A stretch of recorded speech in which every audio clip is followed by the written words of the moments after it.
Hello everyone, स्वागत है आपका हमारी यूट्यूब चैनल पर। आज हम बायोटेक्नोलॉजी की सीरीज में माइक्रोब्स की स्टडी करेंगे। अब तक हमने बायोटेक्नोलॉजी देखा था, जेनेटिक इंजीनियरिंग की स्टडी की थी। आज हम माइक्रोब्स देखते हैं कि कौन से माइक्रोब्स बेनिफिशियल है, कौन से हार्मफुल है।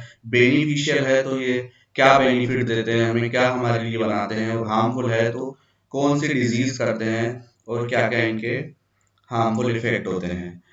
एफसीआईजीएम का जो सिलेबस दे रखा है उसके अंदर माइक्रोब्स, पहला बायोटेक्नोलॉजी का पार्ट में पहला माइक्रोब्स ही दे रखा है उन्होंने, कि माइक्रोब्स के बारे में हमें पता होना चाहिए। तो चलिए शुरू करते हैं। First of all, what is microbes? Microbes होते क्या है? Microbes means micro organism.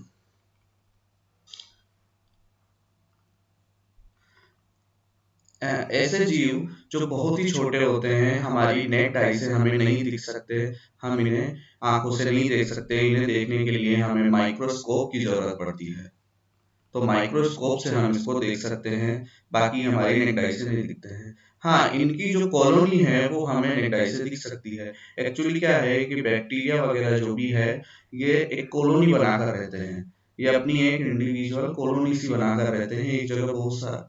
बहुत सारे जब बैक्टीरिया होंगे तो हमें वो कॉलोनी नेगडाई से उनकी ग्रोथ दिख सकती है किसी पेट्री प्लेट में। ठीक है। ये एक्चुअली सब ये जो होते हैं यूनिसेलुलर होते हैं मोस्टली। ठीक है। और मोनेरा एंड प्रोटिस्टा किंगडम से रिलेटेड होते हैं। ये 5 kingdom classification R H Whittaker ने दिया था। इन्होंने डिफरेंट ऑर्गेनिज्म को अलग अलग किंगडम बांटा। प्लांटी और एनिमेलिया जो है ये हाईएस्ट है, जिसके अंदर हाइयर प्लांट और हाइयर ऑर्गेनिज्म जो है वो रहते हैं। तो मोनेरा, प्रोटिस्टा, फंजाई, एल्गी जो भी है, ये सब 5 kingdom classification R H Whittaker ने दिए थे। माइक्रोब्स जो है ये सब जगह प्रेजेंट होते हैं, ये पूरी जगह। चाहे हम 100 डिग्री टेम्परेचर की तरफ चल जाएं, चाहे हम किसी भी गीजर में चले जाएं, है, या फिर कोई भी जो भट्टी होती है, हम एक तरीके से 100 डिग्री टेम्परेचर, वहां पर भी ये प्रेजेंट है। डीप सी समुद्र की गहराइयों में भी ये हमें मिल जाते हैं। इसके अलावा आइस लेयर्स में भी, जो हमारे पोल्स है, उस पोल्स में 100 मीटर नीचे, आइस के नीचे भी ये बैक्टीरिया प्रेजेंट होते हैं। तो ऐसी कोई जगह नहीं है जहां ये माइक्रोब्स या बैक्टीरिया प्रेजेंट ना हो। ठीक है। तो ये माइक्रोब्स या बैक्टीरिया सब जगह प्रेजेंट होते हैं। और यूनिसेलुलर ऑर्गेनिज्म होते हैं, माइक्रोस्कोपिक होते हैं। We can not see them with our naked eye. हमें इसके लिए देखने के लिए माइक्रोस्कोप की जरूरत पड़ती है। अब ये माइक्रोब्स या माइक्रो ऑर्गेनिज्म जो है, ये ऐसे ऑर्गेनिज्म है जो कुछ तो हमारे लिए बेनिफिशियल होते हैं, कुछ हमारे लिए हार्मफुल होते हैं। अब बेनिफिशियल होते हैं तो बेनिफिशियल में क्या क्या हमारे लिए प्रोडक्ट बनाते हैं। तो हम ये शुरू करते हैं बेनिफिशियरी ऑर्गेनिज्म, कि कौन कौन से माइक्रो ऑर्गेनिज्म हमारे लिए बेनिफिट देते हैं। तो हम स्टार्ट करते हैं हाउस होल्ड प्रोडक्ट से, मतलब हमारे घर के अंदर से हम शुरू करते हैं कि हम डेली लाइफ में कौन से बैक्टीरिया के साथ इंट्रोड्यूस होते हैं और वो हमें क्या देते हैं। सबसे पहला आता है लैक्टोबैसिलस। इसको सब जानते हैं, लैक्टोबैसिलस। ये हैं जो मिल्क, सॉरी एक सेकेंड, मिल्क जो है, मिल्क को किसमें कन्वर्ट कर देता है? कर्ड में कन्वर्ट कर देता है, दही में कन्वर्ट कर देता है। एक्चुअली क्या करता है, ये मिल्क में जब हम थोड़ा बहुत इनोकुलम डालते हैं इस बैक्टीरिया का, इनोकुलम मतलब स्टार्टर, स्टार्टर भी बोल सकते हैं, या इसको हम और हिंदी में जामन भी बोलते हैं, जामन। ठीक है। थोड़ा सा जो हम दही या छाछ वगैरह दूध के अंदर डाल देते हैं, तो वो क्या करता है कि दूध को कोगुलेट कर देता है, दूध दूध को जमा देता है, कोगुलेट कर देता है। ठीक है। और उसके पार्शियली डाइजेस्ट कर देता है दूध प्रोटीन को। तो इससे वो जम जाता है और वो फिर हमारा कर्ड में चेंज हो जाता है। तो ये ऑर्गेनिज्म जो है लैक्टोबैसिलस, ये दूध से दही बनाने में काम आते हैं। यहाँ भी बैक्टीरिया का काम है, कर्ड बनाते हैं और दूध की जो न्यूट्रिशन क्वालिटी है उसको एनहांस कर देते हैं। इसके अलावा B12, विटामिन B12 की मात्रा को बढ़ा देते हैं। तो ये जो लैक्टोबैसिलस है, ये हम डेली लाइफ में देखते हैं, तो ये भी एक बैक्टीरिया का ही काम है जो कि हमारे दूध को दही में चेंज कर रहा है। नेक्स्ट आता है सेक्रोमाइसिस सेरेविसी। सेक्रोमाइसिस सेरेविसी, इसको हम बोलते हैं बेकर्स ईस्ट। बेकर्स ईस्ट जो डो होता है, आटा, जो गूंदा हुआ आटा होता है, उसमें हम देखते हैं कि वो थोड़ा फूला फूला सा हो जाता है उसमें, ठीक है। फूला फूला सा होने के कारण पफ्ड अप, जिसको हम कह सकते हैं, ब्रेड जब हम बनाते हैं तो उस आटे में पफ अप जो है इसकी स्ट्रक्चर हमें दिखती है, फूला हुआ सा दिखता है, वो इस सेक्रोमाइसिस सेरेविसी के कारण दिखता है। इसलिए हम इसको बेकर्स ईस्ट भी कहते हैं, क्योंकि ये बेकरी में काम आ रहा है, ब्रेड्स वगैरह बनाने में काम आता है। इसके अलावा प्रोपियोनी बैक्टीरियम शार्मेनाई, ये भी एक इम्पोर्टेंट बैक्टीरिया है। ये स्विस चीज के अंदर होता है। एक्चुअली जो चीज होती है दो टाइप की है, यहाँ पे डिफाइन है, रोक्यूफोर्ट चीज और स्विस चीज। स्विस चीज को अगर देखा हो किसी ने, तो स्विस चीज के अंदर क्या होता है कि बड़े बड़े से होल्स रहते हैं। ये होल रहते हैं CO2 के कारण। CO2 के कारण ये होल रहते हैं। CO2 कहाँ से आती है? CO2 ये जो बैक्टीरिया है, प्रोपियोनिस बैक्टीरियम शार्मेनाई, ये प्रोड्यूस करते हैं। ये कैसे प्रोड्यूस करते हैं? हमने रेस्पिरेशन में पढ़ा था, फर्मेंटेशन, एनारोबिक रेस्पिरेशन, फर्मेंटेशन हमने पढ़ा था, जहां ये बैक्टीरिया जो है इस ग्लूकोज को पार्शियली डाइजेस्ट करके और इससे CO2 बनाते हैं, और क्या बनाते हैं? इथेनॉल बनाते हैं, प्लस H2O बनता है। तो इस CO2 के कारण ही इस स्विस चीज के अंदर बड़े बड़े होल हो जाते हैं। तो यहाँ भी इनकी जरूरत पड़ती है, प्रोपियोनी बैक्टीरियम शार्मेनाई के। इसके अलावा हम बात करें तो एक रोक्यूफेड चीज होती है, ये बेस्ट क्वालिटी की चीज है, इसको किंग्स चीज भी कहते हैं हम, मतलब राजा की चीज है, राजा लोग खाया करते थे इसको, है ना। इसमें एक पर्टिकुलर फ्लेवर होता है,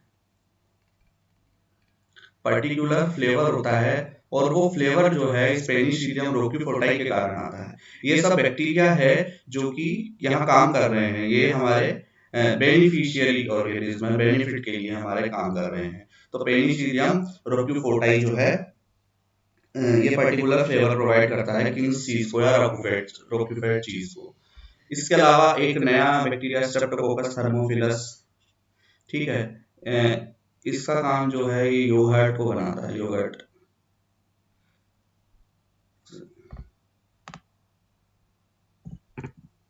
ये योगर्ट बनाने में काम आता है, ठीक है। योगर्ट और दही में अंतर है, ठीक है। यहाँ स्ट्रेप्टोकोकस थर्मोफिलस काम में आता है, और एक लैक्टोबैसिलस बुल्जेरियस भी काम में आता है। तो देखो, ये योगर्ट बनाने में स्ट्रेप्टोकोकस थर्मोफिलस प्लस लैक्टोबैसिलस बुल्जेरियस, ये बैक्टीरिया दोनों मिला के योगर्ट का फॉर्मेशन करते हैं। तो इस तरीके से ये हमारे हाउस होल्ड प्रोडक्ट्स है, जहां हम डेली लाइफ में इन बैक्टीरिया से रूबरू होते हैं, इन बैक्टीरिया को हम देखते हैं। अब हाउस होल्ड के अलावा माइक्रो ऑर्गेनिज्म कहाँ बेनिफिट है? हमारे इंडस्ट्रियल प्रोडक्ट्स के अंदर भी बेनिफिशियरी होते हैं। जैसे बड़े बड़े फर्मेंटर्स होते हैं, बड़े बड़े बर्तन होते हैं जहाँ फर्मेंटेशन किया जाता है, उनको इंडस्ट्री के अंदर हम फर्मेंटर्स कहते हैं, ठीक है। अब ये फर्मेंटर्स के अंदर बीवरेज बनाई जाती है, सबसे पहले फर्मेंटेड बीवरेज। फर्मेंटेड बीवरेज मतलब ऐसे पेय पदार्थ जो फर्मेंटेशन या किण्वन से बनाए जाते हैं। कौन कौन से होते हैं? ये हो सकती है हमारी बियर, हो सकती है वाइन, हो सकती है, ठीक है, विस्की हो सकती है, इसके अलावा ब्रेंडी हो सकती है, रम हो सकती है। तो ये डिफरेंट बीवरेजेस है, पेय पदार्थ है जो कि फर्मेंटेशन से बनते हैं। किसके? हम इसमें बार्ले का यूज करते हैं, मेज का यूज करते हैं, अलग अलग जो है अलग अलग चीजों से बनाई जाती है। तो यहाँ फर्मेंटेशन जो होता है एक ईस्ट के द्वारा होता है। ये वही ईस्ट है जो वहाँ बेकर्स ईस्ट कहलाई थी, यहाँ पर ब्रीवर्स ईस्ट कहलाएगी, क्योंकि ब्रीवरेज बनाने काम आ रही है सेक्रोमाइसिस सेरेविसी, ठीक है। तो इससे डिफरेंट बीवरेजेस बनाई जाती है। अब एक क्वेश्चन ये है कि हमने अगर रेस्पिरेशन में देखा था कि जो ये ईस्ट होती है ये 13% एल्कोहल बना सकती है। इसके ज़्यादा ऊपर एल्कोहल की क्वांटिटी होते ही ये डेड हो जाती है, मर जाती है ईस्ट। तो फिर विस्की, ब्रांडी और रम की बात करें तो यहाँ तो लगभग 42% से लेकर लगभग 80% तक एल्कोहल होता है। तो ये कैसे होता है? तो इसके लिए एक अलग प्रोसेस यूज में ली जाती है, उसको हम कहते हैं डिस्टिलेशन। तो विस्की, ब्रांडी और रम में डिस्टिलेशन प्रोसेस से इनके अल्कोहल परसेंट को बढ़ाया जाता है, जबकि विदाउट डिस्टिलेशन बियर और वाइन बनाई जाती है। ठीक है, तो यहाँ इंडस्ट्री में इनका बैक्टीरिया का यूज है, माइक्रो ऑर्गेनिज्म का यूज है। इसके अलावा दूसरा हम देखें तो एंटीबायोटिक्स इंडस्ट्री में कहाँ कहाँ यूज हो रहे हैं। पहला फर्मेंटेड बीवरेज हो गया, यहाँ पर पेय पदार्थ बने हैं जो भी बियर, विस्की, रम वगैरह है। इसके अलावा एंटीबायोटिक्स। अब एंटीबायोटिक्स क्या है? Antibiotics actually this is a Greek term, ये ग्रीक वर्ड है और एंटी का मतलब होता है अगेंस्ट, किसी चीज के अगेंस्ट है, और बायो का मतलब होता है लाइफ।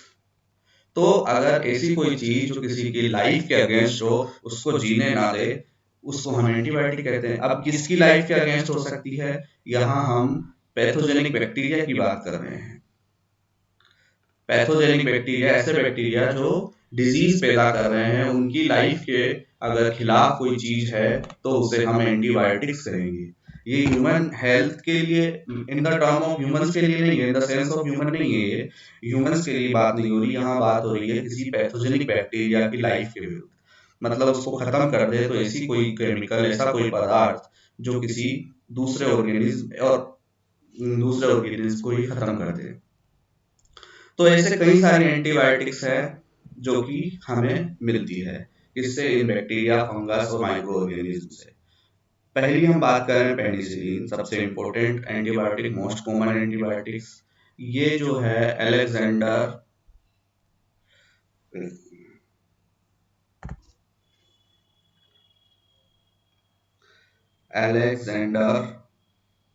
फ्लेमिंग के द्वारा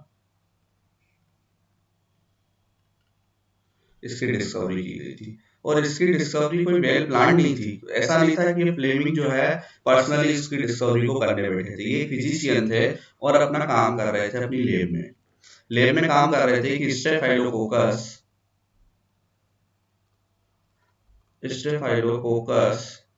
बैक्टीरिया पर ये काम कर रहे थे। तो इन्होंने देखा कि इनकी जो पेट्री प्लेट थी, जहां पर ये बैक्टीरिया ग्रो हो रहा था, वहां पर कुछ फंगस या कुछ मोल्ड ग्रो हो गए हैं, और जहां पर वो मोल्ड या फंगस ग्रो हुए हैं, वहां उस पर्टिकुलर जगह पर वो बैक्टीरिया मर गए हैं। तो इन्होंने इसका डिटेल अध्ययन किया, तब इनको पता चला कि जो फंगस है वो एक केमिकल बना रही है, जिससे कि उस बैक्टीरिया की वहां पर ग्रोथ नहीं हो रही है और वो डेड हो जाते हैं। ठीक है, और वो जो फंगस थी वो पेनिसिलियम नोटेटम थी।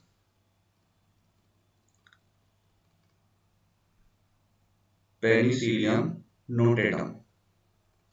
तो पेनिसिलियम नोटेटम जो फंगस थी वो एक केमिकल बनाती है जिससे कि इस बैक्टीरिया की ग्रोथ नहीं होती है। उस केमिकल को इन्होंने इसी के नाम पर पेनिसिलिन दिया। तो इस तरीके से अलेक्जेंडर फ्लेमिंग ने पेनिसिलिन की खोज की, और ये किससे मिलती है? ये हमें पेनिसिलियम नोटेटम नामक फंगस से मिलती है। दिस इज एन फंगस, ये फंगस है, मोल्ड है, पेनिसिलियम नोटेटम, इससे हमें पेनिसिलिन मिलती है। तो पेनिसिलिन की ऐसे खोज हुई और फिर ये अलग अलग मेडिसिन में इसका यूज किया जाने लगा। इसके अलावा हम बात करें तो और सारे स्ट्रेप्टोमाइसिन है। स्ट्रेप्टोमाइसिस एक बैक्टीरिया है, इसकी अलग अलग स्पीसीज से हमें अलग अलग एंटीबायोटिक्स मिलती है। तो हमें इनका एंटीबायोटिक का नाम और ये है इनके बैक्टीरिया या फंगस या माइक्रोब्स है जो इन्हें हमें प्रोवाइड करते हैं। जैसे स्ट्रेप्टोमाइसिन है, स्ट्रेप्टोमाइसिस ग्रेसियस से मिलती है। टेट्रासाइक्लिन स्ट्रेप्टोमाइसिस राइनोसस से मिलती है। एरिथ्रोमाइसिन स्ट्रेप्टोमाइसिस एराइथ्रस से मिलती है। ऐसे ही स्ट्रेप्टोमाइसिस रेडी से नियोमाइसिन मिलती है। ये सब एंटीबायोटिक्स है। पॉलीमिक्सिन ए जो है ये बेसिलस पॉलीमिक्सा से मिलती है। बैक्टीरियसिन बेसिलस सबटिलिस से मिलती है। तो हमें इन बैक्टीरिया के नाम याद रखने हैं और इन एंटीबायोटिक्स के नाम याद रखने हैं कि किस बैक्टीरिया से हमें कौन सी एंटीबायोटिक ऑब्टेन हो रही है, मिल रही है। तो इंडस्ट्री में जो है पहला यूज हमने देखा बीवरेज में, दूसरा हमने देखा है एंटीबायोटिक्स में, और तीसरा हम माइक्रोब्स का देखते हैं कि हमें केमिकल्स मिलते हैं, एंजाइम्स मिलते हैं, ठीक है, एसिड्स मिलते हैं, अदर बायोएक्टिव मॉलिक्यूल्स मिलते हैं जो कि हमारे लिए जरूरी होते हैं। जैसे हम देखें, अगर एसिड की बात करें तो डिफरेंट एसिड्स ऑब्टेन किए जाते हैं डिफरेंट माइक्रोब से, चाहे वो फंगस हो या बैक्टीरिया हो। एस्परजिलस नाइगस बहुत ही फेमस फंगस है, इससे हमें सिट्रिक एसिड मिलता है। एसिटोबैक्टर एसिडाई एक बैक्टीरिया है, इससे हमें एसिटिक एसिड मिलता है। क्लोस्ट्रीडियम ब्यूटाइलिकम ब्यूटाइलिक एसिड मिलता है, और लैक्टोबैसिलस से लैक्टिक एसिड मिलता है। तो ये कुछ एसिड्स और ये कुछ इनके माइक्रोब्स जिनसे ये प्राप्त होते हैं, मिलते हैं। तो इनको हमें भी ये भी याद रखना है, दिस इज आल्सो इम्पोर्टेंट।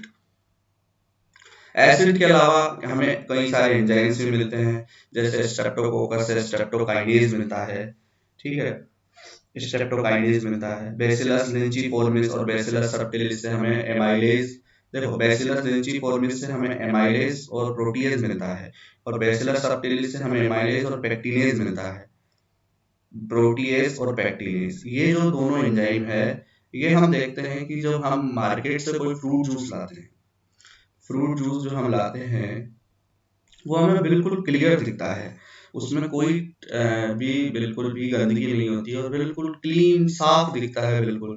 वो साफ इन दोनों बैक्टीरिया, इन दोनों के कारण ही मिलता है, इन दोनों एंजाइम्स के कारण मिलता है, प्रोटीएज और पेक्टिनेज के कारण हमें ये जो है ये बहुत क्लियर दिखता है, बिल्कुल साफ दिखता है, क्योंकि ये उसमें उसका डाइजेशन कर देते हैं, पेक्टिन का डाइजेशन कर देते हैं, इसलिए क्लियर दिखता है। तो ये बैसिलस लेंचिफोर्मिस और बैसिलस सबटिलिस से हमें मिलता है। इसके अलावा ये हमें एस्परजिलस नाइगर से भी मिलता है, जो हमने ऊपर फंगस देखी है Aspergillus Niger, it is also obtained by Aspergillus Niger. Aspergillus Niger protease और बैक्टीरियाज बनाने का भी काम करती है। तो इस तरीके से ये डिफरेंट एंजाइम्स हमें बैक्टीरिया से भी मिलते हैं। अब इसके बाद अदर बायोएक्टिव मॉलिक्यूल है जो कि मेडिकल में यूज किए जाते हैं, वो भी कई सारे हमें बैक्टीरिया से मिलते हैं, जैसे trichoderma polysporum. Trichoderma polysporum this is an fungus, इससे हमें साइक्लोस्पोरिन ए मिलता है, ठीक है, साइक्लोस्पोरिन ए मिलता है। अब ये जो साइक्लोस्पोरिन ए है, ये एक्चुअली इम्यूनोसप्रेसिव है।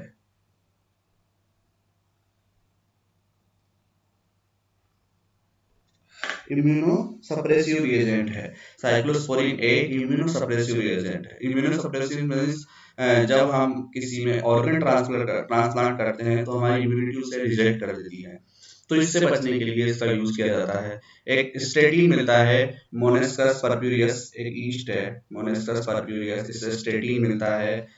ये जो है ये कोलेस्ट्रॉल को कम करता है, कोलेस्ट्रॉल रिड्यूस करने में काम आता है।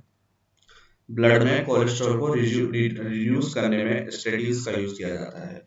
तो ये अदर बायोएक्टिव मॉलिक्यूल है, साइक्लोस्पोरिन है, स्टेटिन। एक जो स्ट्रेप्टोकाइनेज है, जो हमें स्ट्रेप्टोकोकस से मिल रहा था, इस एंजाइम का काम मायोकार्डियल इंफ्रेक्शन जो होता है, इसको हम और सिंपल लैंग्वेज में देखें तो इट इज हार्ट अटैक।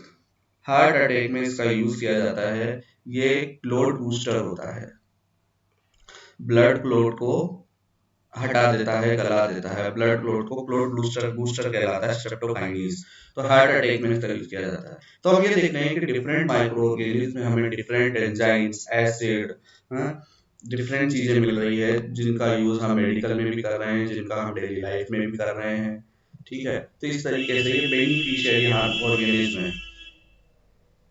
इसके अलावा हम देखें तो सीवेज ट्रीटमेंट, माइक्रोब्स और कहाँ कहाँ यूज आते हैं सीवेज ट्रीटमेंट के अंदर। देखो पहला हमने देखा था जो हमारा होम के अंदर था, हमारे हाउस होल्ड के अंदर, घर के अंदर जो बैक्टीरिया पाए जा रहे थे, उसके बाद हमने इंडस्ट्री में देखा। तीसरा हम देखते हैं माइक्रोब्स इन सीवेज ट्रीटमेंट।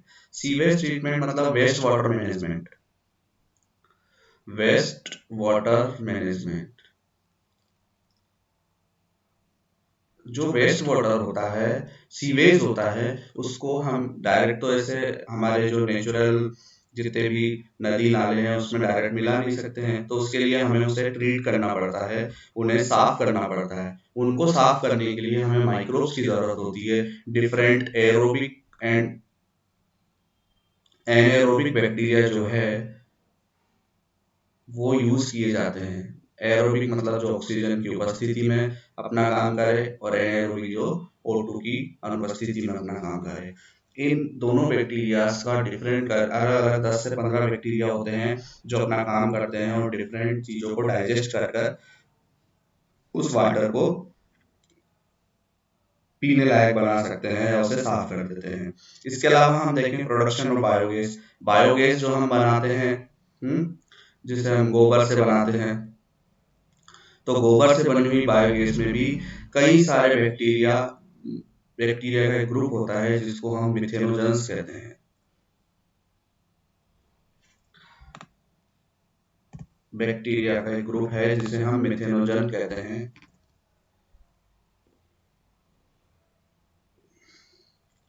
जो मोस्टली मीथेन गैस को प्रोड्यूस करते हैं। मीथेन गैस बनती है, CO2 बनती है, तो कई सारे बैक्टीरिया है जो मिथेनोजन कहलाते हैं, वो बायोगैस फॉर्मेशन करते हैं। इसमें अगर एक बैक्टीरिया का एग्जांपल दूं तो मिथेनोबैक्टीरियम।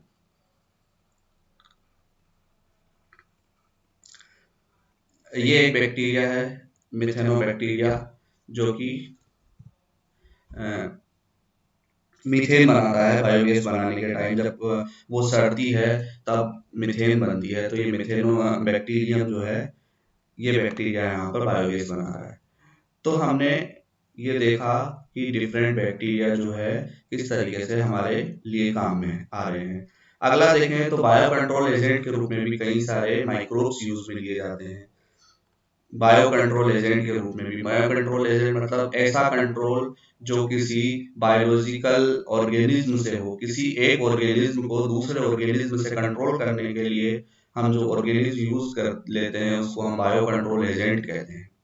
ठीक है, जैसे अगर हम बात करें बैसिलस thuringiensis, बीटी बैक्टीरिया है। ठीक है, पास्चुरस पेनिट्रेंस बीटी है जो कॉटन बॉलवर्म के लिए हम यूज करते हैं। ये उसके पेट के अंदर चले जाता है और वहां एल्कलाइन मीडियम के अंदर ये एक्टिव हो जाता है और उसमें अल्सर पैदा कर देता है। ठीक है, होल कर देता है उसके इंटेस्टाइन में बैक्टीरिया, किसी भी इंसेक्ट की इंटेस्टाइन के अंदर। तो बैसिलस thuringiensis बैक्टीरिया ये क्राई प्रोटीन बनाता है अपने अंदर। ये क्राई प्रोटीन जो है एक्चुअली ये स्पोर्स के रूप में भी आती है, पाउडर के रूप में आती है। इसको आप वाटर में मिक्स करो और किसी भी प्लांट पे स्प्रे कर दो। प्लांट पे स्प्रे कर दोगे तो इंसेक्ट आएगा, उसको जब किसी भी लीफ के अंदर खाएगा तो ये स्पोर्स उसके अंदर चले जाएंगे, वहां एल्कलाइन मीडियम में उसके अंदर एक्टिव हो जाएंगे और अल्सर पैदा कर देंगे, उसकी डेथ हो जाएगी। तो इस तरीके से ये इंसेक्ट को कंट्रोल करने में यूज में लिया जाता है। इसके अलावा हम अगर देखें पास्चुरिया पेनिट्रेंस, ये एंटागोनिस्ट होता है प्लांट पैरासिटिक निमेटोड के। प्लांट पैरासिटिक निमेटोड को ये बढ़ने नहीं देता है। PPN, plant parasitic nematode. तो इस तरीके से ये पास्चुरिया पेनिट्रेंस जो है ये PPN के लिए एंटागोनिस्ट होता है। ये बैक्टीरिया है। ऐसे ही कुछ फंगस है, ट्राइकोडर्मा स्पीसीज है, बिवेरिया बेसियाना है ना, जो डिफरेंट टाइप की मोथ, एफिड्स, इनके अंदर डिजीज पैदा कर देती है और इनकी ग्रोथ को रोक देती है। इसी तरीके से कुछ वायरस है, न्यूक्लियो पोलियोहाइड्रो वायरस, NPV वायरस, इसके लिए हेलियोथिस आर्मिजेरा, हेलिकोर्प आर्मिजेरा एंड हेलियोथिस और स्पोडोप्टेरा लिट्यूरा के लिए। ऐसे ही एक NPV है जो हेलिकोर्प आर्मिजेरा के लिए। ये कुछ वायरस है जो कि किसी स्पेसिफिक डिजीज, किसी स्पेसिफिक इंसेक्ट के अंदर डिजीज पैदा कर देते हैं और उनको मार देते हैं। क्योंकि इंसेक्ट भी ऑर्गेनिज्म है, उनके अंदर भी डिजीज होती होगी, तो हमने क्या करा कि ऐसे माइक्रोब्स ढूंढे जो उनके अंदर डिजीज पैदा करे और हमें उनसे कोई नुकसान ना हो। तो हम इनका यूज कर किसी भी जो हार्मफुल इंसेक्ट्स है, पेस्ट है, डिजीज ऑर्गेनिज्म है, उनको हम कंट्रोल कर सकते हैं। तो ये माइक्रोब्स बायो कंट्रोल एजेंट के रूप में भी काम में आते हैं। इसके अलावा जो है माइक्रोब्स फर्टिलाइजर के रूप में भी काम में आते हैं, एज बायो फर्टिलाइजर। ये सब हम जानते ही है। ठीक है, बायो फर्टिलाइजर के रूप में इनका यूज किया जाता है। जैसे हम बात करें यहाँ राइजोबियम की बात करें, तो ये सिम्बायोटिक बैक्टीरिया है, नाइट्रोजन फिक्सेशन करता है। इसके अलावा जो हम एजोटोबैक्टर, एजोस्पाइरिलम, तो ये डिफरेंट बैक्टीरिया है जो नाइट्रोजन फिक्सेशन करते हैं, है ना। नाइट्रोजन को फिक्स करते हैं, एनवायरमेंट की नाइट्रोजन को प्लांट को अवेलेबल करवाते हैं। तो इन बैक्टीरिया का use as a bio fertiliser किया जाता है। रूट नोड्यूल्स बना देते हैं, ये राइजोबियम होते हैं जो नोड्यूल्स फॉर्मेशन कर देते हैं किसमें, रूट के अंदर। ठीक है। अब देखो कुछ फंगस होती है, फंगस भी जैसे माइकोराइजा है। माइकोराइजा जो है ये ग्लोमस जीनस से संबंधित है, ग्लोमस जीनस से संबंधित है, रूट के साथ सिम्बायोसिस में रहती है और वहां पर जो है एज ए फर्टिलाइजर यूज में ली जाती है। ठीक है, फॉस्फोरस को अवेलेबल करवाती है ये प्लांट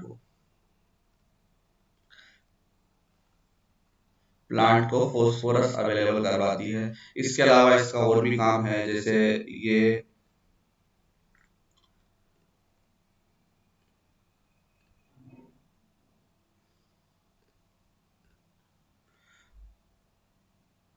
रूट बोर्न डिजीज जो होती है उनसे भी किसी भी प्लांट को सुरक्षा प्रदान करती है। इसके अलावा सेलिनिटी रेसिस्टेंस भी ये प्रोवाइड करती है। तो इस तरीके से ये माइकोराइजा जो फंगस है ये कई तरीके के काम करती है। इसके अलावा नेक्स्ट है साइनोबैक्टीरिया, जिसको हम लोग ग्रीनेली भी कहते हैं, बीजीए, है ना। कौन कौन सी, नोस्टोक है, एनाबीना है,